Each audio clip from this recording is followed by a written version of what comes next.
Tanggalin natin. Paano pa tanggalin to? Yan.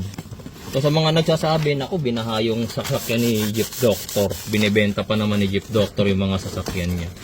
Yapon guys, maraming lugar ang binaha. Actually, kahit kami guys, dito sa lugar namin, sa mismong pwesto ko binaha rin, yung mismong bahay namin. Dito sa labas, kapag dito ako nakatayo, yung baha namin dito, hanggang dibdib. Pero pag dun sa loob ng bahay, hanggang bewang ko lang. Ngayon, marami nag-message, nagtanong kasi nag-post ako kahapon na binaha kami.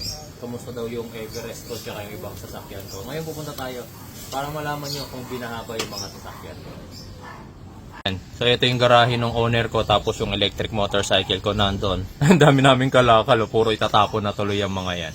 So dito sa garahe nila tatay, mas mataas ng konti. Inabot siguro hanggang dun sa may, sa may gulong, kalahati ng gulong yung baha rito. Dun sa amin medyo mas malalim kasi dun may mas pababa. So ito yun yung owner ko, nailabas din yan kahapon. And guys, so sa mga nga pala nagtataka bakit nag-i-bike pa ako. Mula kasi dun sa bahay namin hanggang dun sa garahe siguro mga 500 to 600 meters din yung layo. Kasi malayo rin kasi talaga sa amin yung garahe ng sasakyan ko. Puntahan natin, tara. So ito na yung pinakamalalim na part. Kahapon kung nandito kayo, ganlig ang baha rito. Ganlig.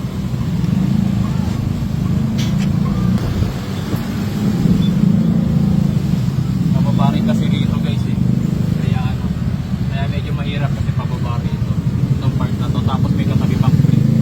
So ayan so ito guys, ito yung malalim na part, ito may gripo yan, taas pa nga ng tubig ko, mas mababa pa dyan ng tubig guys kapag ka hindi galing sa pagbaha, medyo mataas pa kayo. So hindi lang halata sa kalsada pero paahon na tayo guys. Paahon na dito pa lang, paahon na. Pagdating doon, ahon ulit. Tapos yung mismong iskinita, ahon ulit. Tapos yung mismong parondahan, ahon ulit. Kaya imposibleng magbaha kasi sa sakyan. Ito, umaahon to. Hindi lang mukhang paahon yung kalsada, pero paahon dito.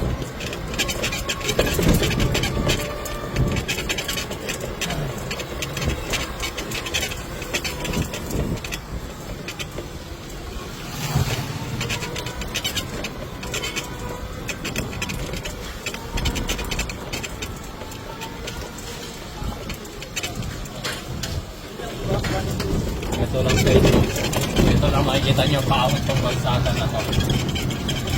Yan, ito pa lang wala pa lang doon siguro kung nandun ka sa baba at yung grade nakakagos dito pababa kasi paahon tong lugar na to.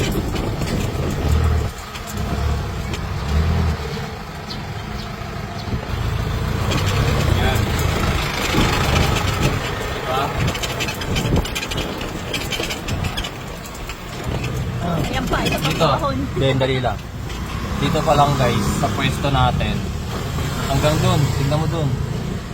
Isang mahabang paahon na yan. Tapos mula rito, papunta doon, paahon na naman tayo. So, malabong bahain yung mga sasakyan ko dahil sabi ko nga, pag yung gulong man lang nung sasakyan ko inabot ng tubig, malamang lumubog yung bahay. Pero paahon, no? Tapos ito pa yung sa pamotindin. Ayan, so nandito na tayo guys sa garahe nung Okavango at yung Everest ko. Ayun, nasa likod ko nakikita niyo. Yung dinaanan natin kanina, ilang ahon yun. Tapos mula rito sa natatayo ako yung parking. Tingnan nyo, sa labas.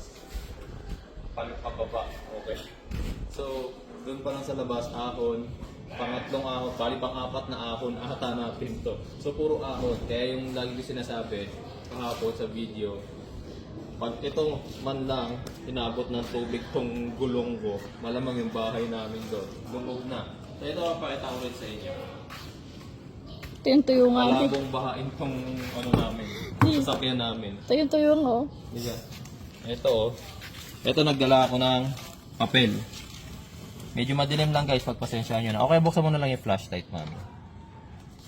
Makikita nyo kung gaano katuyo yung aking mating. Ayan.